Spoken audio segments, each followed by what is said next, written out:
मैंने सुना है एक मुसलमान नवाब अपने राज्य की यात्रा पर गया हुआ था। एक गांव में उसने बड़ी भीड़ लगी देखी। पूछा क्या हो रहा है? तो किसी ने कहा, ये रामायण से राजा राम की कथा पढ़ी जा रही। तो उसने कहा, मेरे राज्य में किसी और राजा की कथा चले, ये बर्दाश्त के बाहर। कहो पंडित को कथा मेरी कहे, राज्य मेरा है, किसी और राजा की कथा चल रही। पंडित बड़ा होशियार था, घाक था जैसे कि पंडित होते।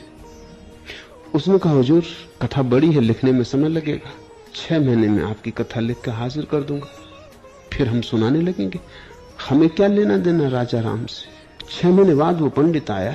उसने कहा, कथा तो लिख गई, एक अड़चन आ रही है। आपकी सीता को कौन ले भागा? आप उसका नाम बता दें तो मैं लिख दूं, क्योंकि बिना सीता के चोरी गए कथा बनती ही रही।